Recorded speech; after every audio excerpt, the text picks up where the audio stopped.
เนาะเข้าหน้าต่างเลยเด็ดคันได้เฮือนแล้วก็สิมาอยู่เฮือนพี่ว่าบ้านนี่เนาะ บ่ไปนอนเฮือเจ้านอนผู้เดียวมันบ่ม่วน นั่นแม่ไปจักบ่ น้ำแม่ข่อยเป็นอันนั้นตัวขาว คนในเวียดคนอยู่เวียด อ๋อแม่เจ้าเป็นคนเวียดบ่ โดยเป็นคนอยู่เวียด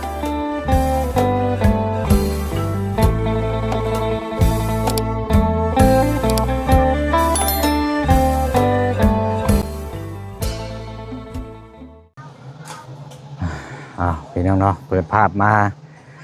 าฮอดจอดถึงอยู่บ้านแก้งทองขึ้นกับเมืองเซโปนแขงสวรรค์นาเขตเนาะพี่น้องเนาะกราบทักทายสบายดีและสวัสดีพ่อแม่พี่น้องเบิดสุขุสุคนเด้อพี่น้องเด้อเนาะมาพบมาเจอกันอีกคือเก่าเนาะตอนนี้ทางโพน้องเปียวกับทางมาบุญวัดป่าเนาะมาอยู่เขตของทางน้องบุษบาเนาะพี่น้องเนาะนี่แหละมาเบิ่งอัปเดตเบิ่งไม้บ้านเฮือนซานเนาะไปฮอดใส่กันแน่เนาะพี่น้องเนาะเอาเดี๋ยวเขาพูดคุยน้ำกันถามทั้งน้องเพื่อนน้องพี่น้องแล้วก็รุ่นน้ำกันเนาะทางบ่บุญมีกองพิจารณาทางผู้ใหญ่ใจบุญเนาะเพื่อนฝากมาให้ทางน้องบุษบาพี่น้องโอ้เป็นยังไงเนาะเอาเดี๋ยวเขาจังถามกันอยู่ในคลิปพอเลยพี่น้องว่าวันเวลานี่มันค่ำอยากเรียกแน่จักหน่อยเนาะพี่น้องเนาะไปเอาเนาะมาฮอดอยู่ข้างบ้านเฮือนซานโดดพี่น้องเนาะมีแต่แนวอยู่แนวกินเนาะเอาสบายดีเนาะถือว่ารอบที่สองเนาะทางพอต้องเปลวมาหาทางน้องบุษบามารอบก่อนหน้านั่นครับพอดีว่ามีทางถุงยังชีพจากพ่อผมคำมามอบให้ทางน้องเพิ่นเนาะมื้อนี้ก็น่าจะได้รับกล้องปริศนาจากทางแม่เจดีฝั่งไทยจะหนักจะเต็มเลยบัดนี้เนาะมีแต่แนวกินเนาะแนวกินแนวเครื่องของไส้โอ้ยเคยกินบ่เนาะบ้านนี้พี่น้องเอ้าโดดเด้อไปเชื่อหนิงไม้ก่อนโดดเอ้ามีหยังแน่น้องมีปลาแล้วก็น้ำมันแล้วก็ขนมแล้วก็มีข้าวเปียกแล้วก็เพิ่มมีหลายอย่างอันห่อนั่นใช่มั้ยยังเป็นมัดๆนะข้าวต้มบ่บ่แม่นน้ำพืชฮะน้ำมันพืชนี่คือน้ำมันเฮาทอดเฮาหยังนี่บ่โดยโอ้มีแต่แนวดีๆทั้งนั้นเลยนี่เนาะพวกปลาพวกอย่างพวกนี้นี่หากินยากแต่ว่าหนึ่งมาสำคัญนี่ตัวนี้พี่น้องอยู่ลาวเขานี่บ่ได้มีได้ตัวบ่ค่อยเห็นทำว่ามีกับเจ้าขามมาแต่ฟังไทยมาขายต่ออยู่พี่อันนี้ปลาวานนี่เป็นต้นแล้วก็หากินยากอีกเนาะโอ้โดยเอากลับเข้ามารอบนี้เนาะอันเป็นจังไดทั้งไม้ทั้งตอกเฮาครบเบิดแล้วบ่ล่ะโดยครบแล้วโอ้เฮือนจักต้นก็เฮือนเก่าต้นโดยโอ้ใหญ่เด้นี่เนาะเป็นยังเลือค่าสร้างอยากได้25 ล้านค่าสร้างเพิ่นอยากได้นำเท่าใดก็25 ล้านโดย25 ล้านกีบอ๋อเฮือนประมาณซำใดน่ะเนาะเป็นยังบ่ฮู้จะเบิ่งแบบแล้วบ่โดยเบิ่งแล้วประมาณ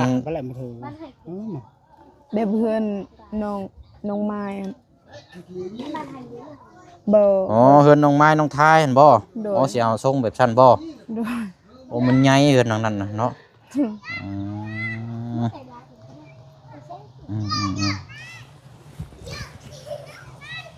แต่ถือว่าไม้มาครบอยู่แต่ค่าสร้างเนาะค่าสร้างก็เกี่ยวกับไม้พวกผาพวกหยังเนาะสังกะสีมันครบประตูหน้าต่างเนาะเป็นกำลังใจทางน้องเพิ่นเนาะพี่น้อยเนาะเดี๋ยวก็ได้เป็นรูปเป็นร่างคนดอกยังอันยังหลายอย่างอยู่ดอกพี่น้องเนาะคันสิว่ากับเป็นพวกสังกะสีอยู่น้ำกัน2 คนนี่บ่ครอบครัวน่ะไปใส่เบิดซะไปใส่หม้อ5 คนน่ะนอนอยู่นี่เบิดเลยบ่ไปนอนเฮือนเขามีแต่พ่อกับน้องผู้น้อยๆหั่นน้องนอนอยู่แต่ว่านั่นมีครอบครัวแล้วบ่ที่เดือบ่มี5 คนนี่ยังบ่ทันได้มีครอบครัวบ่เลยเนาะยังน้อยอายุ13 ปียังน้อยบ่เลยเนาะโอ้ยังพี่น้องเนาะซั่น เอาพอจังว่านั่นน่ะหัดเพราะว่าได้กระเจ้าใหญ่มากก็สร้างครอบครัวใหม่เนาะอืม นอนนี่ช่องคนกับลูกน้อยนั้น โดย สาวน้อย เอาเดี๋ยวโจมขึ้นเด้อก็ได้น้องไง ได้ ไปเดี๋ยวพากันเด้อก็ได้เดี๋ยวจังน้อยสิให้พาไปเลาะเบิ่งสวนผักสวนมีเป็นยังไงเนาะโอ้อยู่พอกินแล้วบ่เอาเนาะเข้าหน้าต่างเลยเด็ด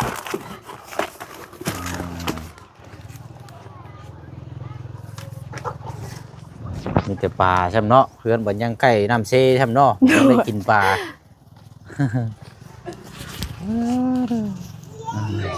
แต่ว่าคือว่าโทษน้ำน้องแบบว่าเกินคลองที่ว่าซื้อสมัยมาซอยเดือบงต้นเช่นนี้แบบเคยแบ่งให้พี่น้องอยู่บ่ เคย แบ่งแบบว่าให้เพิ่นกินอย่างเช่นนะ โดย ใช้เพื่อนพี่น้องอยู่ใช่นะมีหลัง อยู่นี่แล้วก็อยู่ หลังนี้บ่ โดย แล้วก็หลังนั่นเนาะ โดย พี่น้องทางพ่อทางแม่ ทั้งพ่อ พี่น้องทางพ่อเนาะ พอเป็นอายแต่อันนั้นเป็นน้อง ใกล้กันเนาะ โดย เนาะดีแล้วเนาะฮู้จักแบ่งมีเฮาให้เท่าที่เฮาให้ได้ให้ได้เนาะอย่างน้อยก็เฮาให้ โดย เฮาก็บ่ให้เกินที่กำลังเฮาเนาะเพิ่นเว้านะ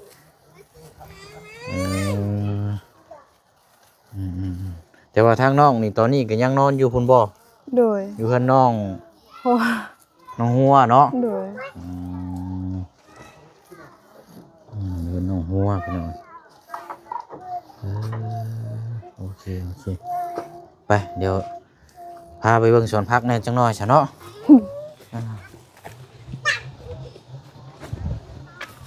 โอ้ระวังนี่มันลุดลงเลยนะพาปิดจะลุดแต่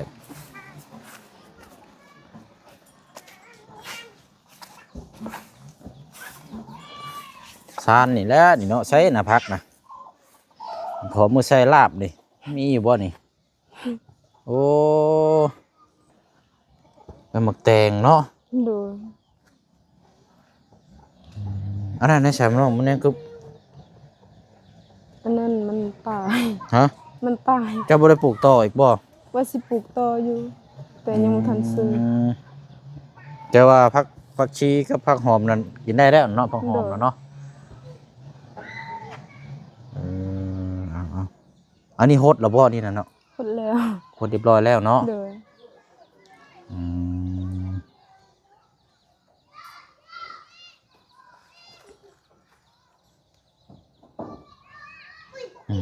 เนาะอันพกนี่เจ้าบงเอาใช่บ่นี่นะ โดย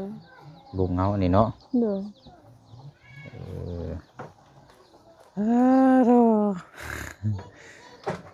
ช่วงนี้เฮ็ดเวียกหยังซะน้องช่วงนี้อยู่ในบ้าน บ่ได้เฮ็ดเวียงหยังมีแต่ไปรับจ้างเขากนมัน กันนั้นได้เฮ็ดเวียกได้หาเพิ่นเฮา โดย รับจ้าง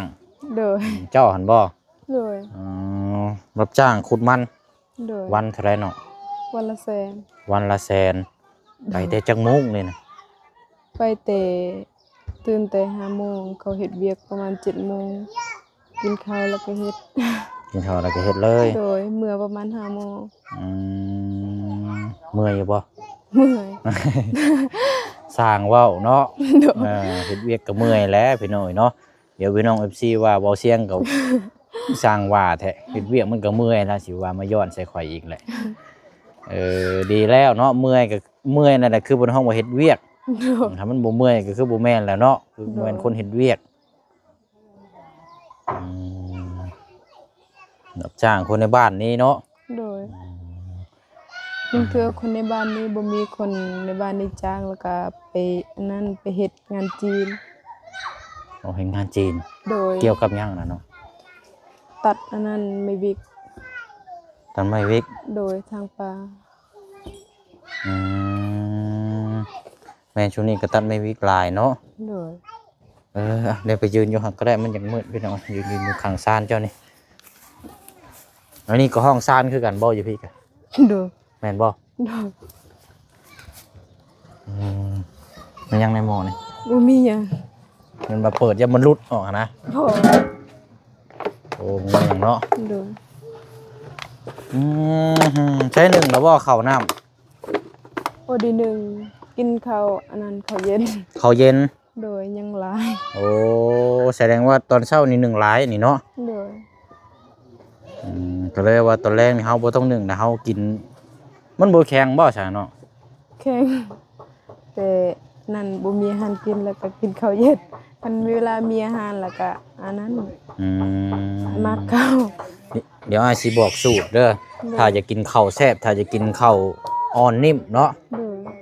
โซลายนั่นบ่เชิงถามมาแล้วนี่เขตนี่ส่วนดานี่เขาเจ้าสินึ่งแต่ข้าวรอบเช้านี่แม่นจบเลย โดย แล้วบัดกินข้าวว่ามันแข็งน่ะก็บ่แซ่บ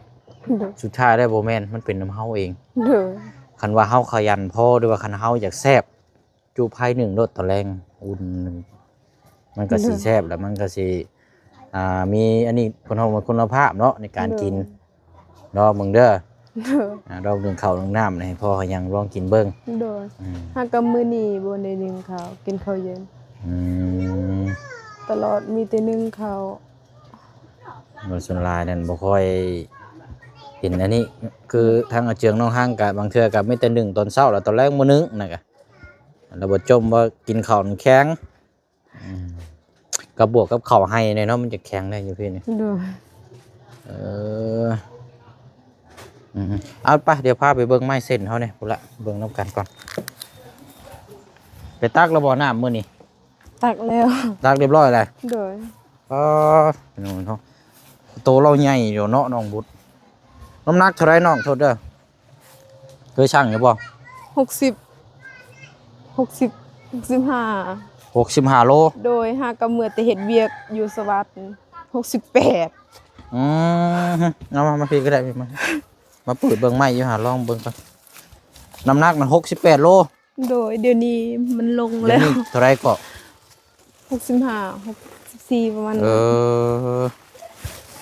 นั้น เอามาเบิ่งไม้ก่อนซะเนาะ โดย โอ้อันนี้เสาบ่นี่นะ โดย โอ้เสานี่งามเด้นี่เจ้ามันจะเป็นไม้เนื้ออ่อนเนาะ โดย เป็นไม้เนื้ออ่อนไม้นี่เพิ่นสร้างเจ้าเดียวบ่ โดย ไม้นี่ก็ขึ้นตามคิ้วได้นี่พี่น้องเนาะเฮือนสิงามหรือบ่งามนี่ก็บางคิ้วนี่ก็ได้ไม้ดิบจังซี่ก็เฮือนก็อยากบิดอยากหยังแน่จังน้อยเนาะถ้าไม่ได้ไม้ห่าวไม่หยังจบได้ก็มันก็งามเอาถือว่าหลังปีใหม่พุ่นแหละเนาะหลังปีหน้ารุ่นน้ำกันพี่น้องเนาะแต่ว่าเอาคือคางมาจังซี่ก็เอ้าจังไดก็ได้อยู่แล้วเนาะ โดย จังไดก็เป็นกำลังใจให้พี่น้องได้อีดอกเนาะทางผู้ใหญ่ FC เพิ่นบ่ปะบ่ทิ่มดอกพี่น้องเพราะว่ามาถึงขั้นนี้แล้วถ้าปะข้างทางบ่ซิมันก็บ่ได้ปานใดได้เนาะ โดย โดยว่าซั่น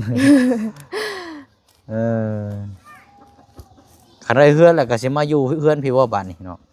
บ่ไปนอนเฮ้ยเจ้านอนผู้เดียวมันบ่ม่วน หึ นอนผู้เดียวมันบ่ม่วน คันว่าได้เฮือนหลังใหม่อันใด โดย ก็ยังสิบ่มานอนอีก โดย อ้าวมาสร้างว่าแท้อันนี้สิไปนอนอยู่ใช้บัดนี้ นอนเฮือนน้องหัวหั่นแหละ ไปเฮือนใหม่ก็ยังไปนอนอยู่เฮือนหมู่อีกคือเก่าอยู่ โดย เคยนอนน้ำหมูแต่น้อย แบบนี้มาแยกนอนอยู่นั่นเป็นได้ก็ มันบ่ม่วน มันบ่ม่วน โดย เอาบ่ติได้ซะนี่พี่น้องเนาะแต่ว่าบางเทื่อบางที่นี่เฮาเริ่มสิใหญ่เริ่มมือเฮาสิเฒ่าเริ่มมือเฮาสิแก่เริ่มมือเฮาสิมีครอบครัว โดย เนาะแม่นอยู่เฮาเคยอยู่น้ำหมู่ตั้งแต่น้อยจนใหญ่แต่ว่าบางมื้อเนี่ยเฮาอาจจะได้ออกจากจุดนั้นได้เนาะ โดย จะมีครอบครัวเจ้าต้องนอกแล้วแต่ว่าหนึ่งมานี่เจ้าถ้ามาอยู่ในเฮือนเจ้าเองนี่ มันก็สะดวกสบาย การกินการอยู่การนอนนี่บ่มีไผบังคับเสียหายรถแล้วมื้อเฮือนหมู่นี่ก็หมู่ก็แม่นว่าหมู่ใจดี แต่ว่ามื้อใดมื้อหนึงจังเทื่อปั้งมาซวยอีกคือเก่าอีกเนาะ นอนเฮือนหมู่เด้นั่นเฮามีเฮือนเฮานี่มานอนเฮือนเฮาดีที่สุดนั่นแหละได้เบิ่งพ่อแม่และเบิ่งไอ้น้องนำอีก โดย อยากนอนตื่นสวยอยากนอนกินข้าวกินน้ำเฮ็ดอยู่เฮ็ดกินหยังมันขึ้นอยู่กับเฮาหมดเลย ไปพูดนี่เจ้านอนตื่นสวยบ่ได้เด้นี่ โดย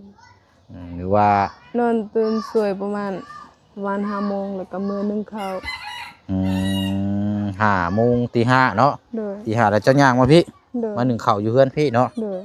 เห็นบ่คันว่าอยู่พี่นี่ก็คันว่าคือเจ้าเฮ็ดเวียกมามีเมื่อยนี่เจ้าบ่อยากลุกตีห้าเจ้าตื่นแต่6 โมงเจ้าหนึ่งอยู่นี่ก็สำบายเนาะอืมเอาเป็นหยังอันนี้ทั้งเว้าเรื่องหมู่คู่พี่น้องเนาะกับบ่ติทั้งน้องเพิ่นแต่ว่าเว้านี่เนาะวันเวลานี่มันไวแท้เด้พี่น้องคือมาค่ำไว้แท้นี่เนาะ โดย แล้วนี่พี่น้องแป๊บเดียววันเวลานี่ค่ำได้ตอนแรกได้ยังจะกินข้าวกับข้าวกับน้ำละ บ่มีหยังกิน กินปลาสุบะวุนเอามา โอ้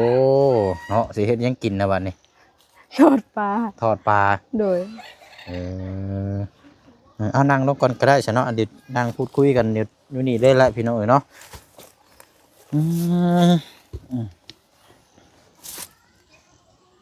เอาเนาะก่อนอื่นก็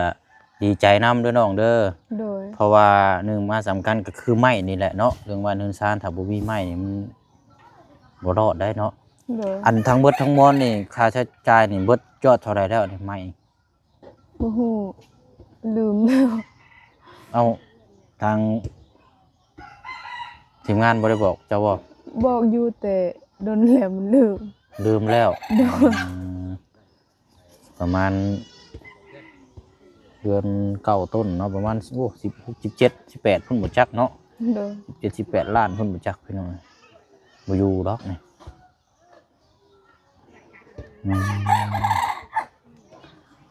เอาอันนี้ครับว่าจังคุยนำกันมารอบที่2แล้วบ่เชียงกับพี่น้องเนาะยังบ่ทันได้เคยไปนั่งเบิ่งอันบ่แม่นยังบ่ทันได้ไปย่างเบิ่งเซจักเทื่ออยู่จักเป็นนี่ใดคือว่าเขาเจ้าแปลงทางใหม่บ่ โดย อ๋อเขาเจ้าเฮ็ดทางยังนั่นน่ะ ทางเขาไปเอาดินทราย แกดินทรายขายบ่ โดย อืม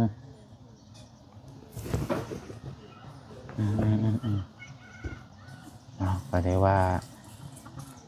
เบิ่งนำกันนั่นแหละเรื่องอาหารการกินเกลือไปเล็กไปนัวนี่บ่ได้ขาดดอกเนาะช่วงนี้เนาะ โดย เพราะว่าช่วงนั้นบ่เชียงก็มอบให้เนาะแล้ว โด ก็ ย มีก็มาเพิ่มอีกเนาะถือว่ากองบ้าใหญ่ทางบ่บุญบรรปามาส่งให้พี่น้อยเนาะจากทางผู้ใหญ่ใจบุญฝากมาให้กระแจงเบิ่งเนาะดีแล้วพี่น้องเอ้ย อันส่วนสูงได้สักเท่าไรส่วนสูงเจ้า บ่ฮู้บ่ได้นั้น ประมาณ170ฟุตบ่จักพี่น้องเนาะ บ่ เจ้าอันแม่เจ้ากระตูใหญ่แบบซี่บ่ โดย แสดงว่าใหญ่น้ำแม่บ่จักบ่ แม่ข่อยเป็นอันนั้นตัวขาว คนในเวียด คนอยู่เวียด อ๋อแม่เจ้าเป็นคนเวียดบ่ โดย เป็นคนอยู่เวียด แต่ว่าเป็นคนลาวเฮานี่บ่ โดย แต่ว่าไปอยู่เวียด โดย เอาแสดงว่าเจ้านี่เป็นเชื้อสายเวียดบ่นี่นะ โดย อ๋อย ายก็อยู่เวียด ตอนนี้ยันยายนั่นอยู่เวียด โดย เสียชีวิตแล้วบ่ยาย ยัง อ๋อไปมาหาสู่กันอยู่บ่เนาะ โดย โอ้เอ้าเสียพี่น้อยเนาะมีเชื้อสายเวียดนี่ว่าสายเวียดได้อยู่บ่ บ่ได้ อ่าเป็นคนเวียดเพราะจังหวัดตูใหญ่เนาะแสดงว่าได้แม่เนาะ โดย อืม อายข่อยก็ใหญ่กว่าน้อง อืม ไปเอาเมียอยู่บ้านกูไปนั่นเขาไปสู้เขา ไปอยู่เงินเขา ไปอยู่พุ่นเนาะ โดย อ๋อวันก่อนจะไปนอนวันเวลาเนาะ5 โมงเนี่ยแป๊บเดียวมื้ออื่นไปใช้สนองมื้ออื่นไปเฮ็ดเวียกหยัง บ่ฮู้ บ่ได้มีอันไปขุดมันอีกบ่ โดย โดยเอ้าสนอมีแต่ว่าหันเนี่ยบ่เชียงบ่ได้อันชื่อหยังมาซ้ำเนาะ โดย แต่ว่าดีแต่ว่าทั้งน้องเพิ่นแนมอยู่นึกกินมื้อนี้เพียบเลยพี่น้องเนาะโอ้ยดีใจนํเนาะ โดย ก็ถือว่าเรื่องอาหารการกินป่าห่มป่าแพทย์นี่อยู่ในกินนี่ก็โอเคแล้วช่วงนี้เนาะบ่ได้ขาดแคลนคือแต่ก่อนพี่น้องถ้าทีมงานเราเข้ามานี่เนาะ ซอยกันไปในทางผู้ใหญ่ก็อุ้มสู้เพิ่มอีกก็เลยเอ้าดีขึ้นหลายเนาะ โดย เอาจังไดก็ตามแต่เด้อน้องเด้อ โดย เดี๋ยวบ่เชียงสิเดินทางแล้วรักษาความดีไว้เด้อ โดย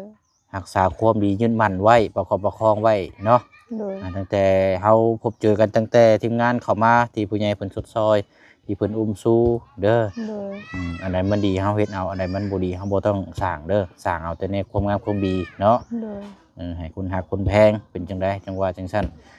ถ้าเฮ็ดเฮาเฮ็ดแนวบ่ดีมันบ่มีไผมักได้เนาะ โดย เพราะฉะนั้นเอาแต่ความดีความงามที่เพิ่นมอบให้เฮาก็เก็บไว้เอาไว้ไปบอกคนอื่นต่อก็ดีเนาะสินะเอายืนมั่นนํเนาะ โดย อืมเอาเดี๋ยวโป๊กบ่เลยก็ได้ฉันเนาะมีแต่ว่าหั่นแหละเดี๋ยวทางบ่เชียงกับทางบ่บุญเดินทางก่อนเด้อน้องเด้อ โดย เอาเดี๋ยวเจ้าก็เฮ็ดแนวอยู่ในกินซะเนาะ โดย จังว่าจังคุยเดี๋ยวมาเยี่ยมยามใหม่ โดย บ่มารอบแรกนั่นโชคบ่ดีปานใดพี่น้องเด้มามื้อนี้ได้เอารถมากับบ่บุญ ออกไปเลยเยี่ยมมาก็เจ้าน่ะพี่น้องโอ้ยบ่เห็นว่ามันนึกว่าบิดแล้วนะมาน้อยมาแต่มันก็ผ่านไปแล้วนะพี่น้องเนาะ โดย เอาสบายดีน้องเด้อ สบาย โอเคเดี๋ยวเดินทางต่อก่อนมันค่ำมืดพี่น้อยเดี๋ยวให้ทางน้องเพิ่นไปจัดแจงเบิ่งในอยู่ในกินก่อนเนาะยินดีนำน้องบุษบาอีกรอบหนึงเด้อพี่น้องเด้อเนาะติดตามเบิ่งเวียกงานนํกันบัดนี้อันจะเป็นอีกหลังหนึงอันนี้ก็เนาะให้พี่ให้น้องFC เฮาติดตามรับชมเบิ่งนํกันเนาะไปคลิปนี้พอน้องเปียวลาไปก่อนพบเจอกันในคลิปหน้าบ๊ายบายเด้อพี่น้องเด้อเนาะสบายดีเดินทางไปต่ออีกก่อนเนาะ